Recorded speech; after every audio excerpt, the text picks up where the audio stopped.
Kau Tuhan yang selamatkanku, terima kasih Yesus. Kau Tuhan yang pulihkanku, terima kasih.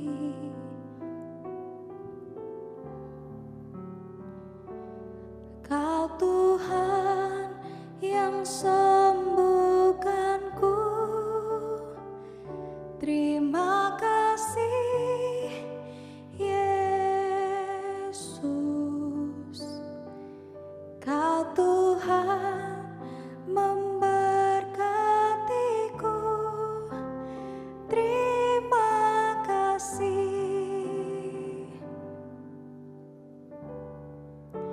Segala pujian dan syukur hanya bagimu Yesus. Dengan apakah ku balas kasih-Mu? Segala hormat kemuliaan hanyalah yang bagimu.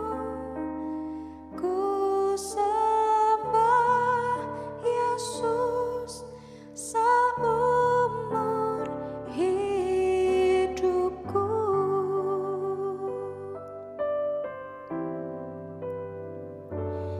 Kau Tuhan yang selamatkanku, terima kasih Yesus. Kau Tuhan yang pulihkanku, terima kasih.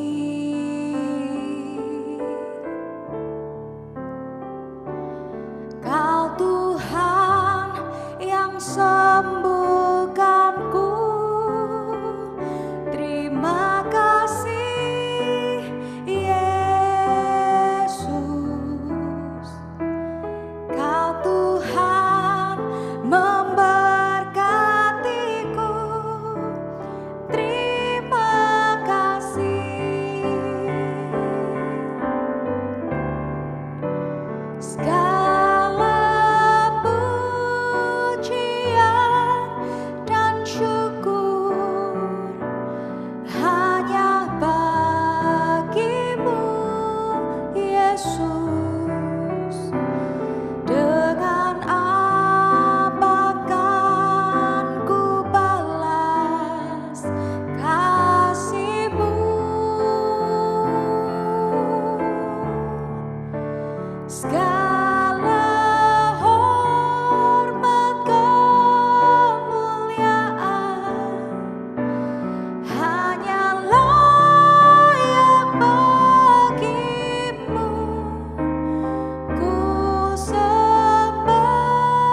Father, which art in heaven, hallowed be thy name. Thy kingdom come, thy will be done in earth as it is in heaven.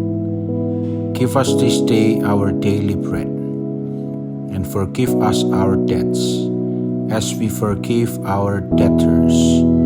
And lead us not into temptation, but deliver us from evil. For thine is the kingdom, and the power, and the glory, forever. Amen.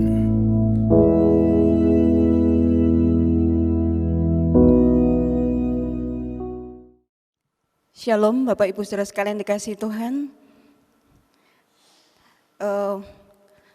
Saya hari ini merasakan masih ada rasa kesedihan karena kemarin saya barusan mendengar kabar ada seorang mahasiswi saya dari sebuah STT yang meninggal. Ya.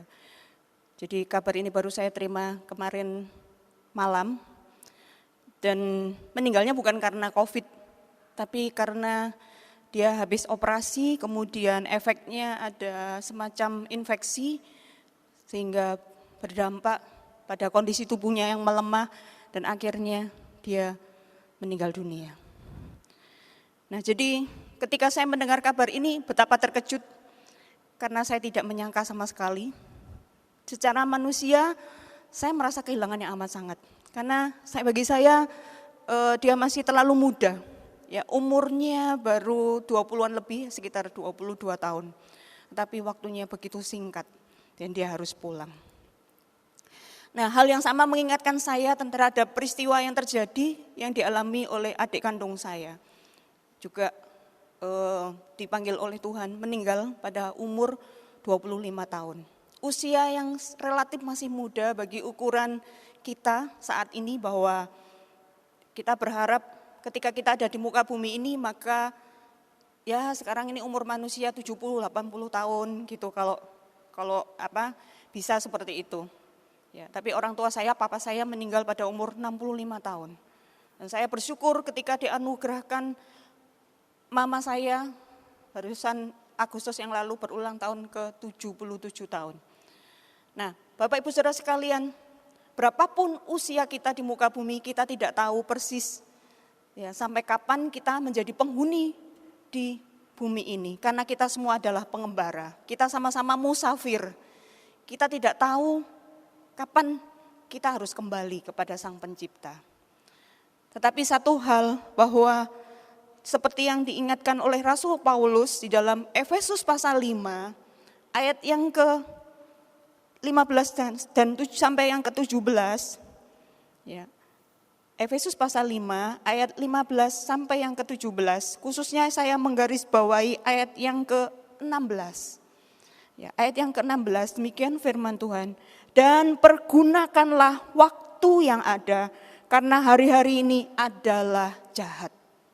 Ya, jadi bagaimana kita menghargai waktu kita, mempergunakan waktu kita yang terbatas ini dengan sebaik-baiknya. Firman Tuhan yang dituliskan oleh Rasul Paulus di dalam Efesus pasal 5 di sini mengingatkan. Nah, waktu itu Rasul Paulus sedang berada di dalam penjara. Kesempatan sepertinya habis. Karena dia di penjara bukan karena kesalahannya, tetapi karena memberitakan Injil. Sepertinya tugas misionernya, tugas dia sebagai pemberita Injil berakhir ketika dia berada di penjara. Ternyata tidak. Penjara tidak membatasi dia untuk dia tetap berkarya. Dia menuliskan surat.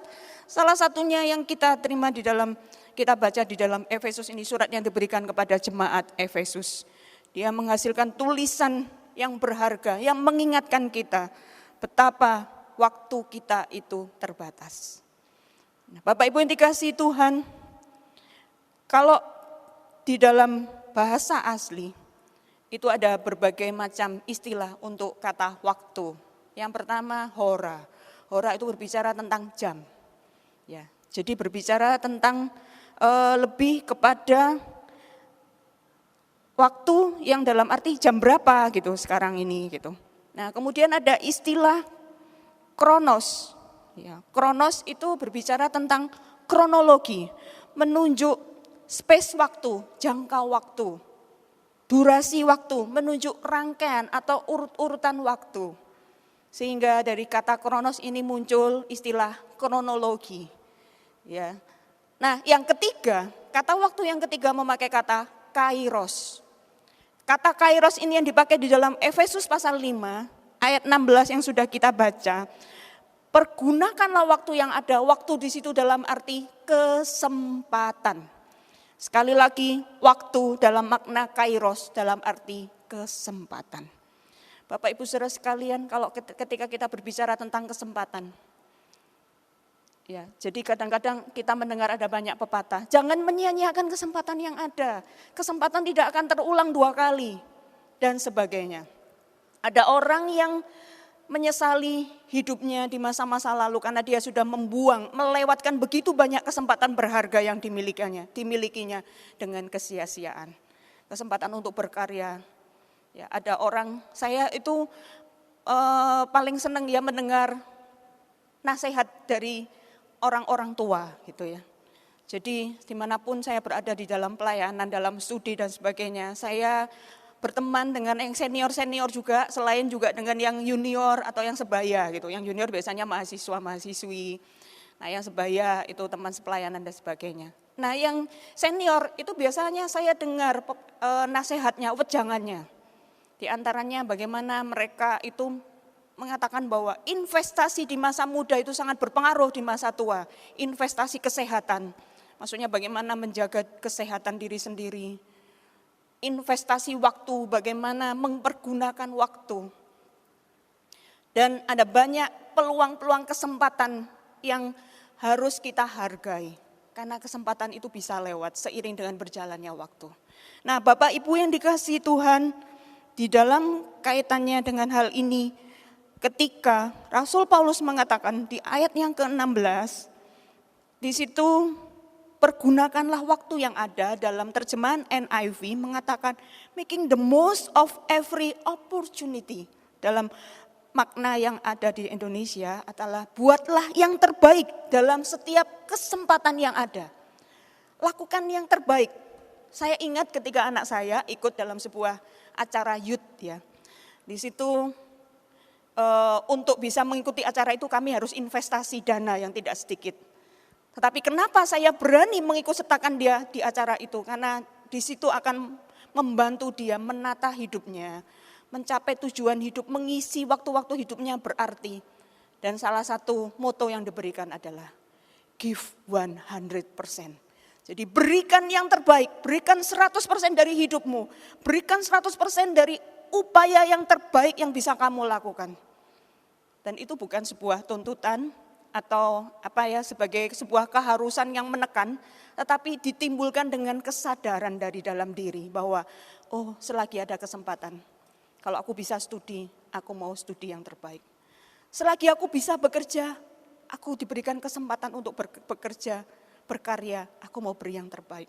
Selagi aku dikasih kesempatan untuk melayani Tuhan, selagi masih sehat, masih ada waktu memberi yang terbaik. Bapak Ibu yang dikasih Tuhan, ada banyak orang yang menyia-nyiakan kesempatan. Sekali waktu, suatu ketika saya sedang melayani, ya, saya duduk di belakang. Saya dipikir orang-orang menyangka bahwa saya adalah jemaat, karena waktu itu saya masih muda belia. Ketika saya menyerahkan hidup untuk melayani Tuhan, itu lulus SMA. Ya. Jadi ketika kalau praktek pelayanan itu masuk di dalam komunitas jemaat, itu saya duduk di belakang, kemudian ketika harus maju ke depan untuk berkhotbah, maka orang kemudian mengatakan, loh, kamu Tony, gitu. Ada yang dipikir saya cuma jemaat diajak ngomong, sorry tak pikir tadi jemaat, ternyata yang khotbah gitu. Nah, pada waktu itu padahal ketika saya mengambil keputusan untuk menyerahkan hidup menjadi hamba Tuhan itu tidak mudah, melalui sebuah proses, karena cita-cita saya waktu itu menjadi seorang notaris. Bisa dibayangkan bagaimana saya memperjuangkan cita-cita saya ini ingin memberi yang terbaik. Jadi ketika saya studi itu saya selalu berupaya memberi yang terbaik. Ya. Bila perlu 100% apa yang bisa saya lakukan. Dan dulu cenderung perfeksionis, idealis perfeksionis. Selalu menuntut kesempurnaan. Ya, kalau kuliah harus dapat A gitu misalnya. Nah tapi ada satu saat di mana saya kadang-kadang diizinkan oleh Tuhan mengalami kegagalan untuk saya introspeksi diri untuk melihat bahwa tanpa campur tangan Tuhan saya bukan apa-apa dan bukan siapa-siapa. Ketika saya di SMA saya membayangkan bagaimana saya akan mengisi hari-hari hidup saya dengan bekerja, menjadi seorang notaris, mencari duit sebanyak-banyaknya. Apakah saya salah? Tidak, itu cita-cita yang sebenarnya bisa disebut cita-cita yang mulia karena saya mikir nanti dengan penghasilan saya ingin membahagiakan orang tua. Saya ingin membantu orang tua untuk adik-adik saya biar bisa sekolah setinggi mungkin. Ya, jadi itu cita-cita saya dan harapan saya itu tercapai ketika saya diterima di sebuah kampus, ya, di sebuah kampus negeri dan saya bisa masuk jurusan hukum. Tapi sebelum itu saya jalani, Tuhan membalikkan keadaan untuk saya menyerahkan hidup guna melayani Tuhan. Ya, jadi itu sebuah proses yang saya tidak akan pernah lupakan dan sampai hari ini saya tidak pernah menyesali keputusan yang saya buat untuk saya taat, untuk memberi diri dalam melayani Tuhan. Saya memberi hidup dari muda untuk mengisi hidup saya sesuai dengan apa yang Tuhan mau. Tetapi ketika saya membayangkan tidak sedikit ada orang masuk sekolah teologi, karena saya ketika berada di sebuah kampus menjadi seorang Tuhan percayakan untuk memimpin kampus karena kemurahan Tuhan semuanya. Dan itu ketika orang diwawancara ada yang mengatakan, oh saya disuruh sama orang tua saya. Oh saya karena Kristen sejak lahir dan turun-temurun orang tua saya itu melayani Tuhan. Apakah itu salah? Enggak salah sih. Tapi motivasi di dalam dirinya itu kurang dan ketika dia studi juga asal-asalan, ada orang bahkan orang tua yang memberikan anaknya untuk bersekolah, untuk melayani Tuhan itu dipilihkan anak-anak yang tidak berpotensi. Jadi kalau nanti karena tidak diterima di sebuah kampus, ya dengan jurusan tertentu baru dimasukkan di sekolah teologi, itu menjadi sebuah keprihatinan. Kenapa Tuhan diberikan yang sisa-sisa? Kenapa Tuhan diberikan yang second opinion atau justru pilihan-pilihan ketika tidak ada pilihan lain kemudian itu diberikan kepada Tuhan. Ya, saya tidak melabel atau mendiskreditkan seseorang dengan segala keterbatasan yang orang miliki. Kalau dia memberi diri untuk melayani Tuhan, Tuhan bisa pakai dengan dahsyat gitu. Ya, saya tidak menutup bahwa orang-orang yang seperti itu tidak bisa dipakai Tuhan. Tetapi ketika yang memprihatinkan itu ketika seseorang memberi diri untuk Tuhan dengan memberi bukan yang terbaik. Nah, Bapak Ibu yang dikasihi Tuhan, waktu yang kita miliki itu terbatas. Ketika kita diberikan kesempatan untuk melayani Tuhan, untuk memberi diri kita, untuk fokus pada tujuan ilahi, apapun panggilan Bapak Ibu, mungkin di dunia pekerjaan, di dunia bisnis, sebagai ibu rumah tangga, apapun yang Tuhan berikan, lakukanlah seperti untuk Tuhan. Kolose 3 ayat 23 dan bukan untuk manusia. Ya, lakukan semuanya seperti untuk Tuhan. Ketika semua itu dikerjakan, bukan hanya sembarangan, bukan hanya sekedarnya, karena menghargai kesempatan yang Tuhan berikan. Nah, Bapak Ibu, ketika di ayat yang ke-16 yang kita baca tadi menurut versi King James, itu dalam bahasa Inggrisnya redeeming the time. Ya. Jadi kalau di dalam bahasa Yunaninya, teks bahasa aslinya sama. Tebuslah waktumu. Ya, tebuslah waktu. Karena kata Yunani yang dipakai exagorazo. Exagorazo itu dimaknai menebus, membeli kembali dari tangan seseorang, membayar untuk pembebasan. Membebaskan yang tergadai. Jadi waktu itu diibaratkan bisa menjadi sesuatu yang tergadai sehingga perlu ditebus. Biasanya kita kan menebus sesuatu benda yang dijaminkan itu benda yang mahal. Ketika seseorang misalnya dia menggadaikan barangnya sebagai jaminan karena dia butuh duit gitu. Maka tidak bisa cuman selembar kertas yang tidak ada artinya. Biasanya surat-surat berharga, misalnya BPKB, ya surat rumah gitu, sertifikat rumah dan sebagainya. Pasti barang yang berharga, sesuatu yang berharga itu yang menjadikan jaminan. Nah, jadi betapa sesuatu itu karena berharga, dijaminkan, tapi ada waktunya, itu harus ditebus kembali, supaya yang tergadai bisa kembali ke tangan pemilik. Nah, waktu yang kita miliki bisa saja tergadai, secara tidak sadar.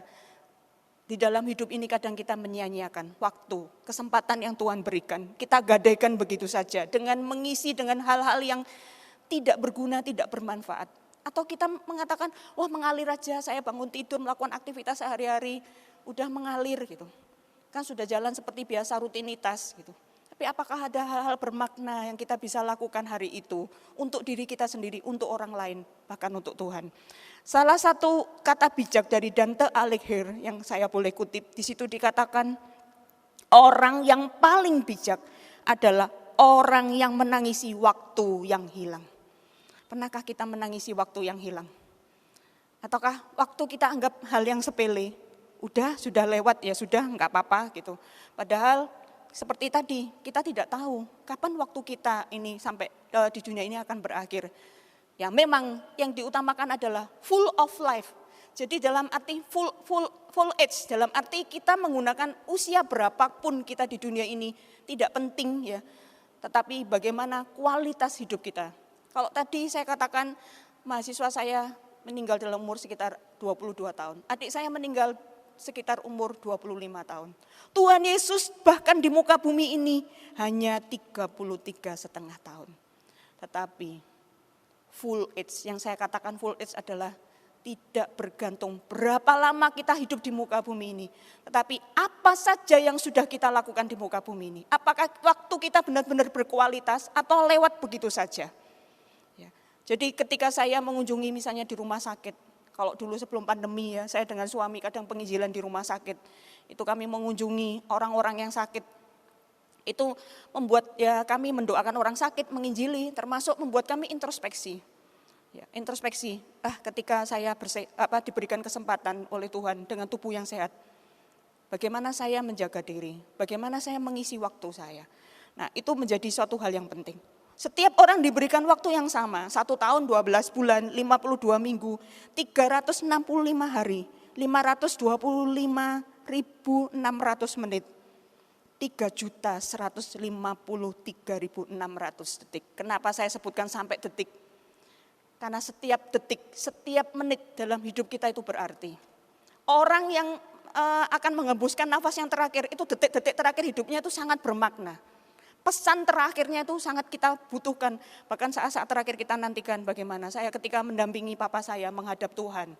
Detik-detik terakhir itu sangat berharga. Saya bisikkan di telinganya, selamat jalan papa. Sampai kita ketemu di surga. Walaupun dengan berlinang air mata. Tapi saya katakan itu, detik demi detik dalam hidup kita ini berarti. Bahkan ketika hari-hari ini di mana saya walaupun di rumah dengan work from home, ngajar dari rumah, konseling dari rumah, kuliah lagi dari rumah. Setiap hari itu bisa, tugasnya tuh nge-zoom itu bisa sampai 5-8 jam.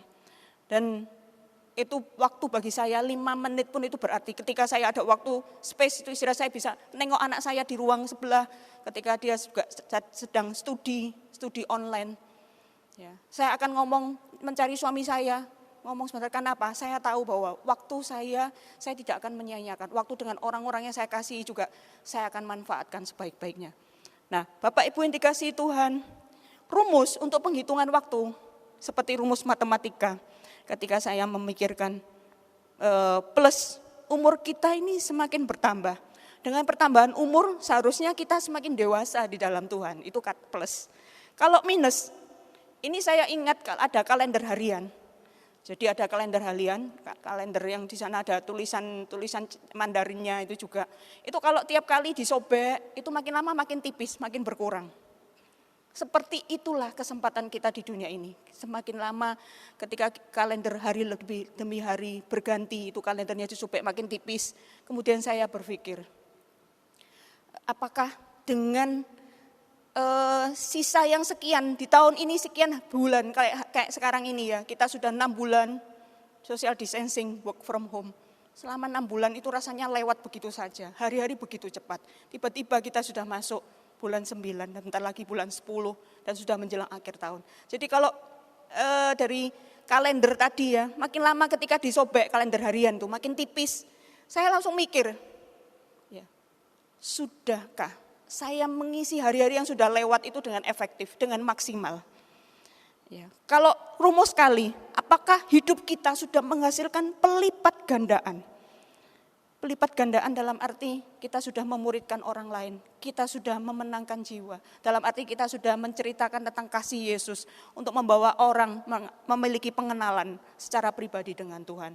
Sudahkah rencana Tuhan tergenapi dalam hidup saya? Nah itu, jadi sudah sampai ke halaman berapa? Kalau seandainya ada sebuah buku kehidupan atau buku rancangan Tuhan atas hidup saya, ya, atas hidup kita. Misalnya setebal ini, Tuhan punya rencana ketika kita ada di muka bumi menggenapi bagian-bagian dari rencananya mulai halaman awal sampai akhir. Kita ini sudah sampai di halaman keberapa sih? Gitu. Jangan sampai masih di halaman-halaman awal. Padahal Tuhan menghendaki kita melakukan banyak karya di muka bumi ini. Itu menjadi bagian dari perenungan saya. Rumus bagi, sudahkah kita membagi waktu dengan benar? Memiliki prioritas hidup yang benar, menginvestasikan waktu kita juga untuk memikirkan hal-hal kekekalan. Investasi untuk kekekalan itu diantaranya bagaimana kita memberi diri untuk melayani Tuhan, menjaga relasi pribadi, menginvestasikan itu melalui doa, membaca firman Tuhan. Tadi ya memberitakan tentang Tuhan dan kasih-Nya kepada orang yang belum percaya. Dan ada banyak hal lain yang bisa kita lakukan. Nah itu sebabnya kalau pepatah dunia mengatakan time is money. Anak Tuhan mengatakan time is more than money. Waktu lebih dari sekedar uang. Waktu itu berharga. Dan tidak, ketika waktu yang hilang tidak bisa digantikan hanya dengan uang. Ya, karena kesempatan itu berbicara tentang banyak hal. Nah kalau bagi hamba Tuhan, time is service. Tapi melayani Tuhan itu berbeda dengan melayani pekerjaan Tuhan. Kadang-kadang saya berpikir apakah saya ini waktu saya yang saya habiskan jangan sampai hanya habis untuk melayani pekerjaan Tuhan. Tapi apakah saya punya waktu relasi pribadi dengan Tuhan? Apakah saya melayani Tuhan atau melayani pekerjaannya saja? Nah jadi kita perlu menetapkan sasaran atau prioritas hidup kita dengan berharga. Ya, karena jangan sampai kita lupa pesan firman Tuhan, bekerjalah selagi hari masih siang. Karena ada waktu di mana kita tidak bisa lagi berkarya.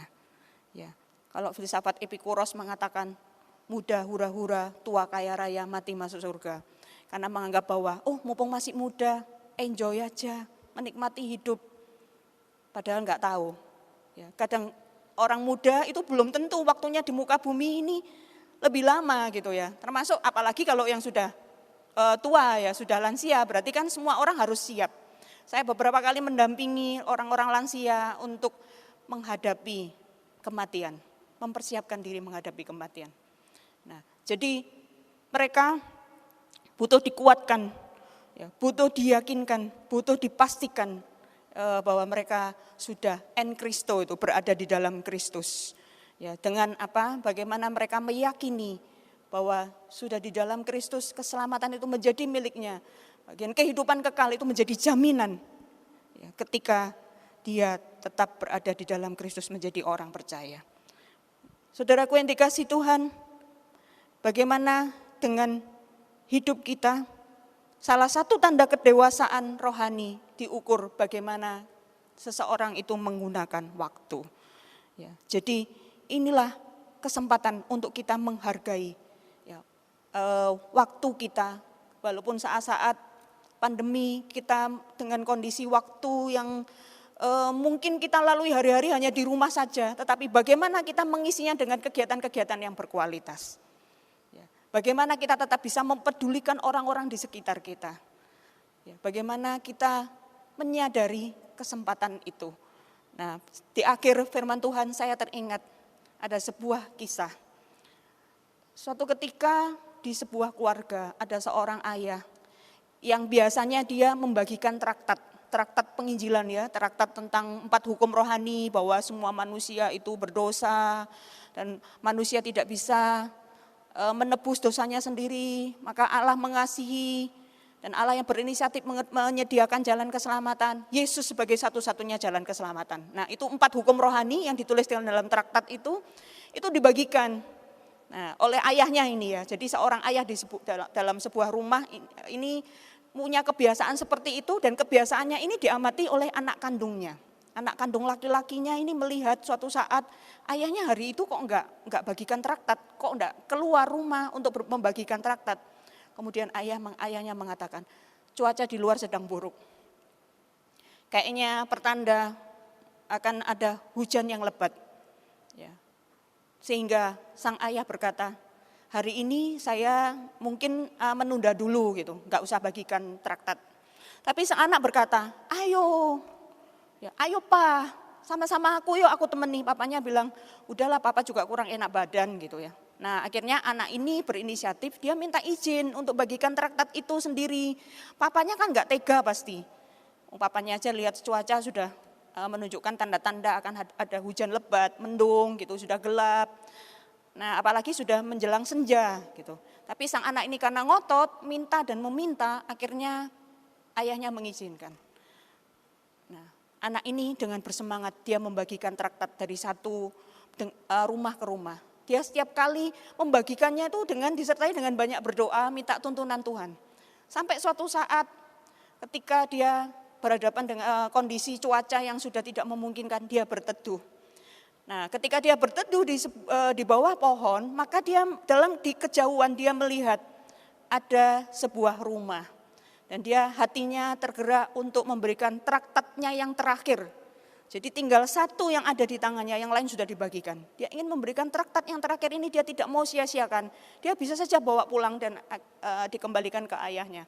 Tapi hari itu dia ingin traktatnya sampai yang terakhir pun diterima oleh orang lain. Dan dia kemudian dalam keadaan dia berusaha untuk menjangkau rumah ini. Rumah tersebut ya yang dia lihat tadi waktu berteduh. Dalam kondisi dia basah kuyup, dia berupaya. Akhirnya dia mengetuk pintu rumah. Dan di rumah itu kemudian pintu rumah itu terbuka, ada seorang yang lama ya, memang lama baru terbuka. Ada seorang yang dalam keadaan kondisi lesu, ya, kondisi sudah wajahnya pun kusut, ya juga pakaiannya juga dalam kondisi kelihatan ya, kalau dia dalam kondisi sudah tidak merawat diri, dalam kondisi wajah yang putus asa gitu. Terus ketika sang anak kecil ini memberikan traktat itu, dia berkata, ini untukmu ibu, Tuhan Yesus mengasihimu. Ya, ibu ini dengan wajah yang tidak tersenyum, dia menerima traktat itu dengan muka yang flat. Gitu. Nah setelah itu anak ini kan pulang ke rumah, dia tidak tahu apa yang terjadi. Berapa waktu kemudian ternyata di sebuah gereja, ya, ketika anak ini sedang beribadah dengan papanya itu, perempuan ini hadir di gereja itu dan minta waktu untuk bersaksi.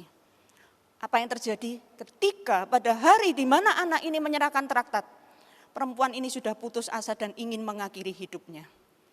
Dia merasa bahwa tidak ada orang yang peduli, bahkan Tuhan pun tidak mengasihi dia, sehingga dia ingin mengakhiri hidup, dia akan gantung diri. Tetapi ketika dia saat-saat dia akan naik ke kursi dan dia sudah siapkan tali gantungan itu, tiba-tiba pintu diketuk. Dan siapa yang mengetuk pintu rumahnya itu adalah anak kecil yang membagikan traktat tadi. Dan ketika anak itu mengatakan bahwa Tuhan Yesus mengasihimu, dia mulai muncul pemikiran, penasaran. Oh ternyata ada sosok yang mengasihiku. Walaupun dia merasa sudah tidak pernah ada orang yang mengasihi dia. Dia sebatang kara di situ. Tidak ada orang yang peduli. Ya. Dan hari itu dia membatalkan niatnya untuk membunuh diri. Dan dia penasaran karena di traktat itu kemudian dituliskan ya, alamat sebuah gereja. Dan hari itu dia datang ke gereja untuk bersaksi bahwa dia masih punya pengharapan. Bapak Ibu yang dikasihi Tuhan, saudaraku yang dikasihi Tuhan, bahwa sesuai dengan kisah dari traktat yang terakhir, anak ini mempergunakan kesempatan yang ada untuk dia menjadi berkat bagi orang lain ini, bahkan menyelamatkan nyawanya. Dia tidak tahu di dalam keterbatasannya, kondisinya sebagai anak kecil, tetapi karena kerinduannya, Tuhan bisa memakai kerinduannya ini untuk menjadi berkat bagi orang lain. Nah hari ini, apakah kita sudah menghargai waktu ini? Dari pagi ketika kita membuka mata, apa yang kita lakukan? Apa yang kita planningkan, kita rencanakan sepanjang hari ini? Apakah itu hal-hal yang berarti ataukah sesuatu yang kita biarkan lewat begitu saja? Mari kita isi hidup ini, karena kesempatan hidup ini hanya satu kali dan jangan sia-siakan. Amin firman Tuhan, mari kita berdoa. Bapa di surga, kami bersyukur untuk kesempatan yang Kau berikan. Kami boleh mengenal-Mu secara pribadi. Kami boleh menjadi anak-anak Tuhan dan mendapatkan jaminan untuk kehidupan kekal di surga. Itu sebabnya kami mau menghargai kesempatan yang Tuhan berikan. Waktu-waktu hari-hari dalam hidup kami. Kalau yang sudah tergadai Tuhan, ampuni kami. Ketika kami menyia-nyiakan banyak kesempatan, kami mau redeem my time. Kami mau menebus waktu kami. Kami mau mengisi hari-hari hidup kami yang masih ada ini dengan hal-hal yang bermanfaat. Hal-hal yang berkualitas, hal-hal yang memuliakan nama-Mu. Setiap tanggung jawab yang Tuhan percayakan kami boleh syukuri. Dan kami boleh bertanggungjawabkan, memberi yang terbaik bagi Tuhan. Kami mau melakukan apapun yang Tuhan percayakan dengan segenap hati kami. Seperti kami melakukannya untuk Engkau dan bukan untuk manusia. Sebab itu Tuhan, kami mau mengerjakannya hari-hari ke depan. Kami mau Tuhan yang menuntun hidup kami untuk lebih lagi. Kami menghargai dan memaksimalkan kesempatan. Apa yang harus kami lakukan dalam hidup ini. Biar kami boleh menjadi berkat bagi orang lain. Kami boleh menjadi sarana kesaksian. Sehingga orang-orang boleh mengenal Engkau secara pribadi. Kami boleh mengerjakan karya yang terbaik supaya nama-Mu dimuliakan.